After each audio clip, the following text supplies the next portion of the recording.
আল্লাহ আমার রব, এই রবি আমার সব। দামে দামে তন মনে তারি অনুভব। তোমার দুনিয়াতে আমি যেদিকে তাকাই, অথই নিয়ামতে ডুবে আছি সবাই। পাক পাখালির গানে শুনি তসবি কলো রব, তসবি কলো রব। আল্লাহ আমার রব, এই রবি আমার সব। আসসালামু আলাইকুম। প্রিয় দর্শক, আপনারা যারা দেশে আছেন প্রবাসে, সবাইকে জানাই অনেক অনেক প্রীতি ও শুভেচ্ছা। শুরু হলো অ্যান্টিবাই আয়োজিত এবং লাভেলো নিবেদিত অনুষ্ঠান আপনার জিজ্ঞাসা। আপনাদের সাথে আছি আমি জয়নুল আবেদিন আজাদ। আর আপনাদের মনে জাগা প্রশ্নের জিজ্ঞাসার জবাব দিচ্ছেন বিশিষ্ট আলেম ডক্টর মোহাম্মদ সাইফুল্লাহ। আসসালামু আলাইকুম ওয়া রাহমাতুল্লাহি ওয়া বারাকাতুহু। প্রিয় দর্শক, চলুন তাহলে জিজ্ঞাসার জগতে। শুরুতে একটি ইমেইল, এটি পাঠিয়েছেন মোহাম্মদ শামীম। লিখেছেন, আলহামদুলিল্লাহ, আপনাদের অনুষ্ঠানটি আমার কাছে অনেক ভালো লাগে। আমি কিছু প্রশ্ন করতে চাই। এক, আমার আপন মামা আমাদের থেকে 9 লাখ টাকা ধার নিয়েছেন। এখন তার আর্থিক অবস্থা তেমন ভালো নয়, তাই টাকা দিতে দেরি হবে। এখন কি আমাদের এই টাকার জাকাত দিতে হবে? আর যদি জাকাত দিতে হয়, তাহলে কি তাকেই জাকাত দিতে পারবো? আপনার যে টাকা আপনার মামা আপনাদের কাছ থেকে ধার নিয়েছেন, এই টাকার উপর আপনাদের জাকাত দিতে হবে না, যেহেতু টাকাই আপনাদের কাছে নেই এবং আপনারা জানেন না যে এই টাকা আপনাদের কাছে আদৌ আসবে কিনা, তিনি আদৌ দিতে পারবেন কিনা। তখন পর্যন্ত আপনারা এই টাকা তার কাছ থেকে গ্রহণ না করবেন, ততক্ষণ পর্যন্ত আপনাদের এর উপর জাকাত আসবে না। আর মানে এই জাকাত মানে তিনি যদি অভাবী হয়ে থাকেন এবং তার কাছে যদি নিসাব পরিমাণ সম্পদ না থাকে, তাহলে তাকে জাকাত এখান থেকেও দিতে পারেন, অন্য জাকাতও দিতে পারেন, সেটা তাকে আপনারা জাকাত দিতে পারবেন। জাকাত দেওয়া জায়েজ রয়েছে। মানে আপন মামা হওয়ার কারণে মানে তাকে জাকাত দেওয়া যাবে না, ব্যাপারটি এমন নয়। বরং যদি তিনি অভাবী হয়ে থাকেন, জাকাতে যে খাতগুলো আছে এই খাতগুলোর যে কোনো একটি খাতের মধ্যে তিনি পড়লেই তিনি জাকাত পাওয়ার যোগ্য হবেন, জাকাত পাবেন, তাই তাকে জাকাত দিতে পারেন। তিনি যদি দরিদ্র, হতদরিদ্র, মিসকিন মানে এই পর্যায়ে তিনি যদি হন, অথবা এমন বিপদাপন্ন অবস্থায় পড়েন যে ঋণগ্রস্ত হয়ে তিনি বড় ধরনের মানে সংকটাপন্ন অবস্থার মধ্যে রয়েছেন, সেক্ষেত্রে এই সংকট থেকে উত্তরণের জন্য তাকে আপনি জাকাত থেকে সহযোগিতা করতে পারবেন। এটি করা জায়েজ রয়েছে, জাকাত থেকে তাকে দিতে পারবেন। আরও লিখেছেন, তাহাজ্জুদ নামাজের নির্দিষ্ট কোনো রাকাত আছে? মনে করেন আমি প্রতিদিন 8 রাকাত নামাজ পড়ি, কিন্তু আমার শরীর খারাপের কারণে 4 রাকাত নামাজ আদায় করলাম। আর 2 রাকাত তাহাজ্জুদ নামাজ আদায় করার পর জিকির করা যাবে? তাহাজ্জুদের সালাত অথবা রাতের সালাতের নির্দিষ্ট কোনো রাকাত নেই, কারণ ফরজ সালাত ছাড়া মূলত নফল সালাতের জন্য রাসূলুল্লাহ সাল্লাল্লাহু আলাইহি ওয়াসাল্লাম রাকাত নির্দিষ্ট করে দেননি।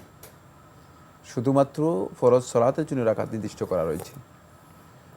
তাই মানে তাহাজ্জুদের সালাত, রাতের নামাজের ব্যাপারে রাসূলুল্লাহ সাল্লাল্লাহু আলাইহি ওয়াসাল্লাম নির্দেশনা হচ্ছে সলাতুল লাইলি মাসনা মাসনা, রাতের সালাত আপনি আদায় করবেন 2 রাকাত 2 রাকাত করে। যতটুকু সম্ভব আপনি আদায় করতে পারবেন, সেটা 4 রাকাতও আদায় করতে পারেন, 6 রাকাত, 8 রাকাত, বেশিও আদায় করতে পারেন, কম আদায় করতে পারেন, জায়েজ রয়েছে। 2 রাকাত 2 রাকাত করে সর্বশেষ 1 রাকাতের মাধ্যমে বিতির করতে পারবেন, এটি জায়েজ রয়েছে। এরপরে যেটি সেটা হলো মানে তাহাজ্জুদের সালাতের মানে 2 রাকাতের পর যদি আপনি কিছু আজকার করেন, কোনো অসুবিধা নেই, করতে পারবেন, সেটা জায়েজ রয়েছে। মানে কন্টিনিউ করে একসাথে তার মানে 2 রাকাত 2 রাকাত করে পড়ে যাবেন, নাকি মাঝখানে আপনি মানে একটু বিরতি দিয়ে জিকির মানে অন্যান্য জিকির করতে পারেন, সেটা আপনার জন্য জায়েজ রয়েছে।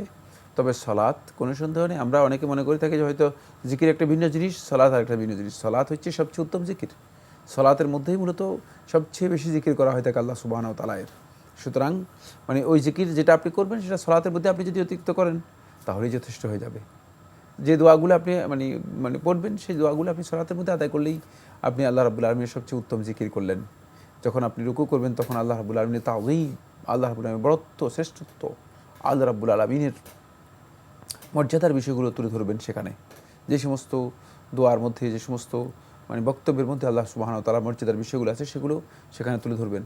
যখন আপনি সিজদায় যাবেন, তখন আল্লাহ রাব্বুল আলামিনের কাছে দোয়া করবেন, আল্লাহ রাব্বুল আলামিনের পুত পবিত্রতার বর্ণনা করবেন। তার যখন আপনি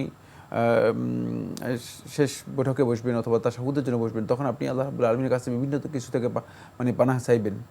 মানে আল্লাহ রাব্বুল আলামিনের কাছে যা দোয়া করা দরকার সেই দোয়াগুলো আপনি করবেন। সুতরাং সলাতের মধ্যেই মানে সেগুলো আপনি করতে পারতেছেন, যেহেতু মানে সমস্ত আজকারই সলাতের মধ্যে বৈধ, সমস্ত আজকারই সলাতের মধ্যে বৈধ। সুতরাং এই জন্য ভিন্ন জিকিরের জন্য মানে কী জিকির ভিন্ন করবেন, মানে সেটার জন্য প্রয়োজন আছে কিনা সেটাও একটি বিষয়। আর ভিন্ন জিকির করতেও কোনো ধরনের বাধা নেই। যদি আপনি মনে করেন যে না আমি সলাৎ ছাড়া আরও জিকির করব অথবা ভিন্ন বসে বসে কোরআন তেলাওয়াত করব, সেটাও জায়েজ। তবে রাতের নামাজ ইবাদতের দিক থেকে ফরজ সলাতের পরে শ্রেষ্ঠত্ব রয়েছে। রাসূলুল্লাহ সাল্লাল্লাহু আলাইহি ওয়াসাল্লাম সহিহ হাদিসের মধ্যে ইরশাদ করেছেন, আফদালুস সলাতি বাদাল ফরিদা সলাতুল লাইল। ফরজ সলাতের পরে সবচেয়ে শ্রেষ্ঠ সলাত হচ্ছে মূলত রাতের নামাজ। তাই এটি শ্রেষ্ঠ জিকির এবং শ্রেষ্ঠ ইবাদত, শ্রেষ্ঠ সলাত ফরজ সলাতের পর। লিখেছেন, আমার মা জানতে চেয়েছেন ঘুমানোর আগে 3টা সূরা পড়তে হয়, সূরা ইখলাস, সূরা নাস, সূরা ফালাক, এটা কি ঠিক আছে? হ্যাঁ, ঠিকই বলেছেন যে ঘুমের আগে এই 3টি পড়ে পড়া জায়েজ এবং পড়ার বিধান রয়েছে, রাসূলুল্লাহ সাল্লাল্লাহু আলাইহি ওয়াসাল্লাম সুন্নাহ দ্বারা প্রমাণিত হয়েছে। জি, আমরা জানলাম প্রিয় দর্শক, আমাদের হাতে একটি চিঠি, এটি দিনাজপুর থেকে পাঠানো হয়েছে। যিনি পাঠিয়েছেন নাম প্রকাশে অনিচ্ছুক। আগের চিঠি আপনার আরও একটি প্রশ্ন রয়ে গিয়েছিল, আপনি লিখেছেন, আবার আত্মসাৎকৃত টাকা কেমন মিসকিনকে দিতে হবে? যে আত্মসাৎ করেছে তার নিজের গরিব আত্মীয় স্বজনকে দিতে পারবে কি? এখন এই টাকাটা কেমন মিসকিনকে দিতে হবে? এখানে মিসকিনের নিজের গরিব আত্মীয় স্বজনকে দিতে পারবে? এখানে মিসকিনের ক্লাসিফিকেশনের প্রয়োজন নেই। মিসকিন হলেই তাকে দিতে পারবেন।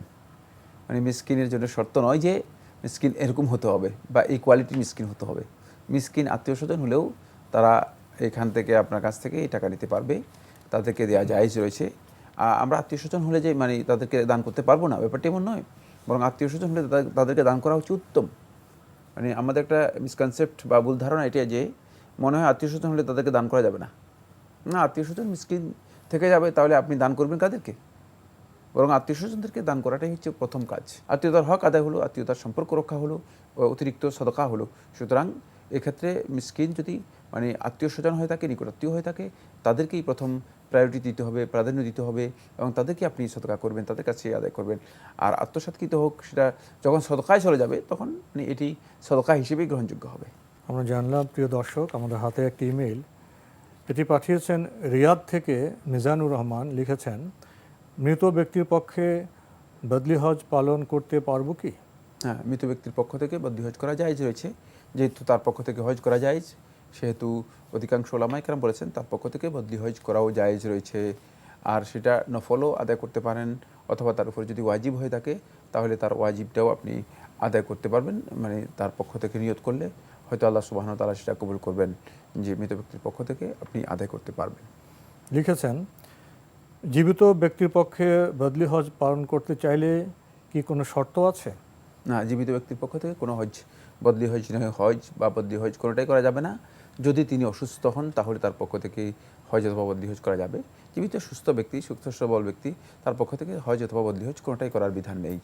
কারণ মানে হজ এবং এটাই মানে বদলি হজ বা উমরা, এগুলোর বিধান হচ্ছে মূলত মানে অক্ষম যিনি মানে হজ করতে পারছেন না, অসুস্থতা ইত্যাদির কারণে তাকে এই মানে এক্ষেত্রে নিয়াবাটা মানে এক্ষেত্রে এই বদলি করার এই অনুমোদনটা মূলত এসেছে শুধুমাত্র তাদের জন্য যারা অক্ষম। মানে কিন্তু সুস্থ ব্যক্তি তার পক্ষ থেকে কেন আপনি বদলি হজ করতে যাবেন, প্রশ্নই আসে না। অক্ষম তার পক্ষ অসুস্থ থেকে হলে বদলি হজ অথবা বদলি উমরা কোনোটাই করা যাবে না। অসুস্থ অক্ষম হলে তার পক্ষে করা যাবে। জি, সেক্ষেত্রে তো যিনি করবেন বদলি হজ তার নিজের হজ আগে করতে হবে। এখানে যিনি বদলি হজ করবেন তাকে অবশ্যই নিজের হজ আগে আদায় করতে হবে। এই মর্মে রাসূলুল্লাহ সাল্লাল্লাহু আলাইহি ওয়াসাল্লাম সুস্পষ্ট হাদিস সাব্যস্ত হয়েছে। হাদিসে শুভ্রমা বলা হয় তাকে, অত্যন্ত সুপরিচিত একটি হাদিস। যে হাদিসের মধ্যে রাসূলুল্লাহ সাল্লাল্লাহু আলাইহি ওয়াসাল্লাম প্রথমে নিজের হজ আদায় করেছো কিনা এই ব্যাপারে প্রশ্ন করেছেন এবং বলেছেন প্রথমে নিজের হজ আদায় করো, তারপরে শুভ্রমার পক্ষ থেকে তুমি হজ আদায় করো। জাকাতের টাকা আপন ভাই বোনদেরকে দেয়া যায় কি? এটা যে জাকাতের টাকা তা উল্লেখ না করে। হ্যাঁ, আপন ভাই বোনদেরকে জাকাতের টাকা দেওয়া জায়েজ রয়েছে এবং তাদেরকে আপনি মানে জাকাতের টাকা দেওয়ার ক্ষেত্রে মানে উত্তম হচ্ছে যেটা, সেটা হলো জাকাতের টাকা লোকদেরকে বলে দেয়া। যদি আপনি মানে বলতে মানে দ্বিধা করেন, সেক্ষেত্রে আপনি না বললেও আপনার জাকাত আদায় হয়ে যাবে। কিন্তু উত্তম হচ্ছে যেটা সেটা হলো জাকাতের টাকা বলে দেওয়াটাই হচ্ছে উত্তম। মানে কারণ হলো অনেকে আছে জাকাত গ্রহণ করেন না, সেক্ষেত্রে আপনার জন্য উত্তম হচ্ছে যেটা সেটা হলো জাকাতের টাকা তাদেরকে বলে দেওয়া যে আমার কাছে কিছু জাকাতের টাকা আছে, সেগুলো দিচ্ছি, এটা হলো উত্তম। আল্লাহ আমার রব, এই রবি আমার সব। আমাদের হাতে একটি ইমেল, এটি পাঠিয়েছেন এক বোন, নাম প্রকাশে অনিচ্ছুক। আপনি ইংরেজি হরফে বাংলায় ইমেলটি পাঠিয়েছেন, আমরা পড়ার চেষ্টা করছি। লিখেছেন, কেউ আমার সাথে খারাপ ব্যবহার করলে, আমাকে নিয়ে মজা করলে আমার মন খুব খারাপ হয়ে যায়। আমি সে কথা আমার মায়ের সাথে শেয়ার করি। কে কী করলো, কে কী বলল, মিথ্যা কিছু বলি না। এতে আমার মন হালকা হয়, তাদেরকে মাপ করতে সুবিধা হয়, মাপ করেও দিই। এবার প্রশ্ন করেছেন, এটা কি ব্যাকবাইট হবে? বিষয়টি যদি আপনি এই উদ্দেশ্যে শেয়ার করেন যে শুধুমাত্র মানে শেয়ার করার জন্য, উদ্দেশ্য এই নয় যে তাদের সাথে মানে কোনো ধরনের মানে কটাক্ষ করা বা তাদের প্রতি কোনো নিন্দা করার জন্য যদি না হয়ে থাকে, সেক্ষেত্রে মানে হয়তো শুধুমাত্র শেয়ার করতে পারেন তার কাছ থেকে পরামর্শ নেওয়ার জন্য মানে এই বিষয়ে, তাহলে আপনার জন্য সেটি জায়েজ রয়েছে। কিন্তু সেখানে যদি মানে গীবতের কোনো কিছু এসে যায়, মানে এমন বক্তব্য এসে যায় যেটা তাদের বিপক্ষে যেতে পারে অথবা তারা অপছন্দ করতে পারে, তাহলে কিন্তু আপনি গুনাহগার হবেন, সেক্ষেত্রে গুনাহগার হবেন। বাকি যদি শুধুমাত্র বিষয়টি শেয়ার করেন জাস্ট মানে কোনো পরামর্শ নেওয়ার জন্য, মানে সেক্ষেত্রে বলতে মনটাকে একটু হালকা করার জন্য, আপনার নিজের মনের মানে ইচ্ছার জন্য, সেক্ষেত্রে হয়তো আপনি সেটা হয়তো গুনার বিষয় নাও হতে পারে। কিন্তু সেখানে যদি সাথে উদ্দেশ্য অন্য কিছু থেকে যায়, যেমন গীবতের বিষয় থেকে যায়, অথবা তাদের তুচ্ছতাচ্ছিল্য করার বিষয় থেকে যায়, অথবা তাদের নিন্দা করার বিষয়টি থেকে যায়, তাহলে কিন্তু গুনাহগার হবেন, কোনো সন্দেহ নেই। এক্ষেত্রে মানে আমাদের যে মূলনীতি অনুসরণ করতে হবে, সেই মূলনীতি হচ্ছে মূলত মাকসেদ যতই ভালো হোক না কেন, এগুলো এড়িয়ে যেতে পারলে সবচেয়ে উত্তম। ইসলামী শরীয়ত মানে কারণ এই যে পেছনে মানে বক্তব্য দেওয়া, পেছনে কথা বলা, এগুলোকে কেন ইসলাম নিষেধ করেছে? কারণ হচ্ছে অনেক সময় ভালো মাকসেদ থাকলেও শয়তান এসে সেখানে ঢুকে যায়। উদ্দেশ্য ভালো আছে, মানে আপনার উদ্দেশ্যটা ভালো, আপনি বলার উদ্দেশ্যও ভালো, কিন্তু শয়তান এসে এখানে ঢুকে যায়, ফলে ইগো এসে যায়, ফলে একটা বিদ্বেষ তৈরি হয়। এবং এই বক্তব্য হয়তো হতে পারে যে তিনি আবার আরেকজনকে কী করেছেন, কনভে করে দিয়েছেন, আরেকজনকে পাস করে দিয়েছেন। তো আরেকজনকে পাস করে দেওয়ার পরে দেখা গেল যে শেষ পর্যন্ত ওইজন এটাকে আবার অন্যভাবে পাস করে দিয়েছে। পরবর্তী সময় দেখা যায় পরস্পরের মধ্যে একটা বিরোধ, পরস্পরের মধ্যে একটা বিদ্বেষ অথবা প্রতিহিংসা তৈরি হয়ে যায়। এই জন্য ইসলামী শরীয়তের মধ্যে এই কাজগুলোকে কঠিনভাবে নিষেধ করা হয়েছে। তার একেবারে প্রথম স্টেজ হচ্ছে যেটা, সেটা হলো গীবত। এটা হলো একেবারে প্রাথমিক স্টেজ। আর এটাকে এত কঠিনভাবে হারাম করা হয়েছে, মানে বাকি গীবতের উপরে যে স্টেজগুলো রয়েছে সেগুলো যে কত ভয়ঙ্কর হারাম, কত জঘন্য হারাম, এটা মানে শুধুমাত্র গীবত থেকেই বোঝা যায়। গীবত হচ্ছে প্রাথমিক স্টেজ।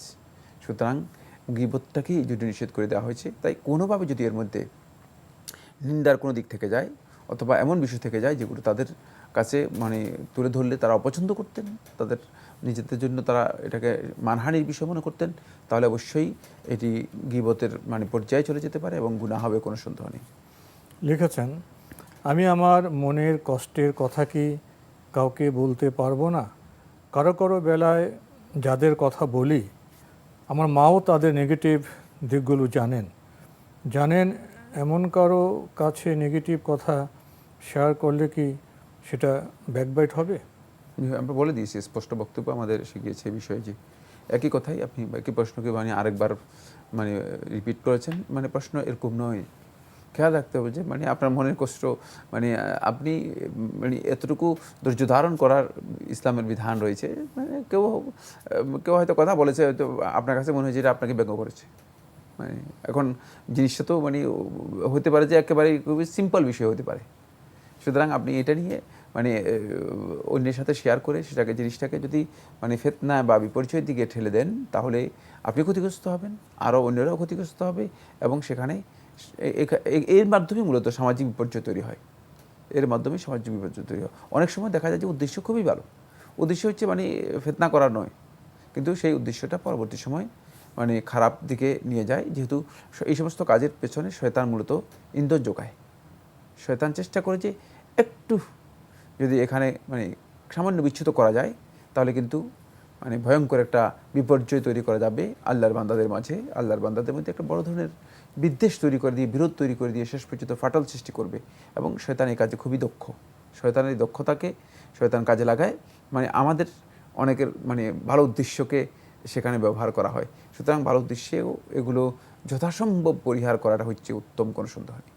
ব্যাকবাইট এর শাস্তি কি আমার সোয়াবগুলো তাকে দিয়ে দেয়া?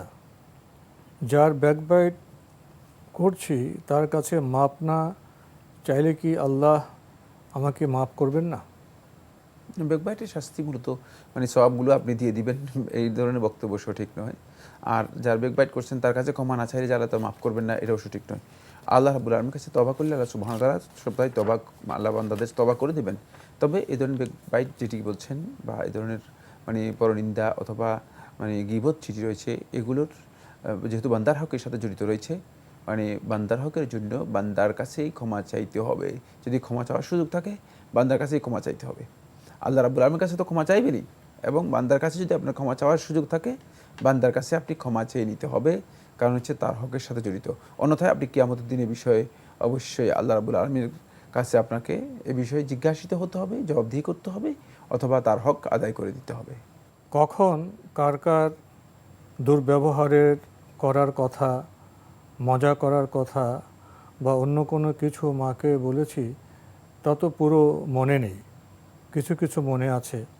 আমি এই সম্পর্কে জানার পর থেকে তওবা করি।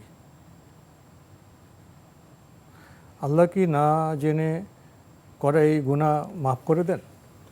তওবা করেন আল্লাহ রাব্বুল আলামিনের কাছে, আল্লাহ রাব্বুল আলামিন বান্দাদের সমস্ত গুনাহ ক্ষমা করে দেন। আর যদি কেউ মানে না জেনে কোনো গুনাহ করে থাকেন সেটা তো অবশ্যই আল্লাহ সুবহানাহু ওয়া তাআলা বান্দাদের ক্ষমা করবেন, যদি সত্যিকারভাবে আল্লাহ রাব্বুল আলামিনের কাছে আমরা তওবা করে থাকি। তবে তওবাটা হতে হবে তওবা সাদেকাহ, মানে সত্যিকার তওবা, যে তওবার মধ্যে মানে কোনো ধরনের মানে অন্য কোনো উদ্দেশ্য বা প্রতারণা প্রবঞ্চনা নেই। খালেস নিরঙ্কুশ নিষ্কুলুষভাবে আল্লাহ রাব্বুল আলামিনের কাছে সত্যিকার তওবা যদি আল্লাহ বান্দা করতে পারে, আল্লাহ সুবহানাহু ওয়া তাআলা বান্দাদের ক্ষমা করে দেন, অবশ্যই ক্ষমা করে দেবেন। কিন্তু সেই তওবাটা সঠিক তওবা হতে হবে, সত্যিকার তওবা হতে হবে। লিখেছেন, যদি মাপ চাইতে হয় তাহলে কি বলে মাপ চাইব? একই এতে বক্তব্য যদি বারবার আছে। আমাদের সম্পর্ক নষ্ট হয়, আমি তো কাউকে কষ্ট দিতে চাইনি, সবার সাথে আমার অনেক ভালো ফ্রেন্ডশিপ, কিংশিপ, আমাকে কি মাপ চাওয়ার কারণও বলতে হবে? না, মাপ চাওয়ার জন্য কারণ বলতে হবে না, কিছু বলতে হবে না। কোনো বিষয় আপনি মানে মাপ চাওয়ার জন্য মানে কত ল্যাঙ্গুয়েজ রয়েছে, সেই যে কোনো একটা ল্যাঙ্গুয়েজ আপনি ব্যবহার করলে যথেষ্ট। যে তার কাছে কি আপনি বলতে পারেন যে বিভিন্ন সময় বিভিন্নজন বিভিন্নভাবে মানুষের হক নষ্ট করে থাকে, যদি তোমার কোনো হক আমি নষ্ট করে থাকি তাহলে আমাকে ক্ষমা করে দিও। আমি যে মানে কেন যেন মনে হয় যেন কোনো কারো হক কখনো নষ্ট তো আমি করলাম ভুল করেছি। হ্যাঁ, মানে খুবই সহজ বিষয় এগুলোর জন্য। মানে আমার কাছ থেকে শব্দ খুব বা খুব টেক্সট জটিল করা দরকার না নেই। না, মানে আমার কাছ থেকে যে শরিয়ার মধ্যে কোনো টেক্সট আছে কিনা, যে টেক্সট অনুযায়ী মাপ চাইবো, টেক্সটের মানে আল্লাহর কাছে বলবো যে মাফ করে দাও, বা যে টেক্সটে বান্দার কাছে গিয়ে বলবো যে বান্দা আমাকে মাফ করে দাও না। এই জন্য প্রত্যেকে তার প্রজ্ঞা, তার জ্ঞান, তার মেধা, তার চিন্তা অনুযায়ী মানে আল্লাহ বাস্তব রাব্বুল আলামিনের অবস্থা কাছে মাফ বুঝে। চাইবে এবং মানুষের কাছেও ক্ষমা চাইবে। আমাদের হাতে একটি চিঠি, দীর্ঘ চিঠি পাঠানো হয়েছে নবারুণ স্কুল ও কলেজ, নূরপুর, ঢাকা থেকে। লিখেছেন, বিয়ের রাতের সালাত একা নাকি জামাতে পড়া সুন্নাহ? বিয়ের রাতে সলাতের বিষয়ে যে হাদিসটি শেখ নাসিরুদ্দিন আলবানী রহমতুল্লাহ সহ অনেকে উল্লেখ করেছেন, হাদিসটি সনদের দিক থেকে বিতর্কিত। মানে এই হাদিসের সনদের মধ্যে মানে বর্ণনাকারী রয়েছে, যা বর্ণনাকারী রওয়ায়াত গ্রহণযোগ্য নয়। ফলে মানে এই হাদিস মামুল বিহীন নয়, আমলযোগ্য নয়। যদি কেউ আমল করে থাকে নফল সালাত হিসেবে তিনি আমল করতে পারেন, সেটা একাও পড়তে পারেন, জামাতেও পড়তে পারেন। কিন্তু মানে এই হাদিসটি, যে হাদিসটির কথা উল্লেখ করা হয় থাকে, এই হাদিসটি শেখ নাসিরুদ্দিন আলবানী রহমতুল্লাহ সহি বললেও মোটেও গ্রহণযোগ্য নয়। আমরা তাহকিক করে দেখেছি, এই হাদিসের বর্ণনাকারীদের মধ্যে এমন ব্যক্তি রয়েছে যার বক্তব্য গ্রহণ করা যেতে পারে না। তো আজকে আমাদের এখানে শেষ করতে হচ্ছে। আপনাকে অনেক ধন্যবাদ। আপনাকে অশেষ ধন্যবাদ। প্রিয় দর্শক, আমরা এতক্ষণ দেখছিলাম এনটিভি আয়োজিত এবং লাভেল নিবেদিত অনুষ্ঠান আপনার জিজ্ঞাসা। আমাদের এই অনুষ্ঠান আপনারা এনটিভি অনলাইনেও দেখতে পারবেন। ভিজিট করুন www.ntvbd.com। এছাড়া ইউটিউবে এবং আমাদের ভেরিফাইড ফেসবুক পেজে অনুষ্ঠান দেখতে পারবেন।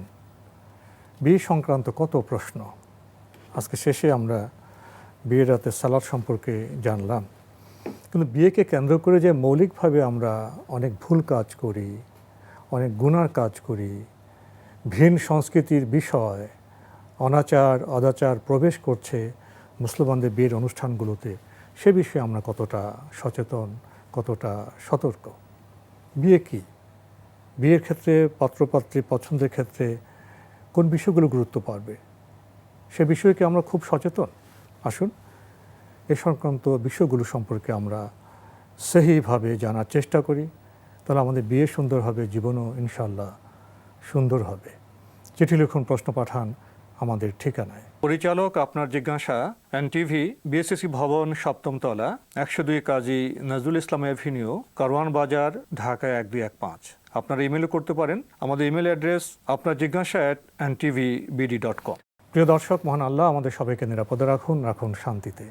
আসসালামু আলাইকুম। আল্লাহ আমার রব, এই রবি আমার সব, দামে দামে তুন মনে তারি অনুভব। আল্লাহ আমার রব, এই রবি আমার সব।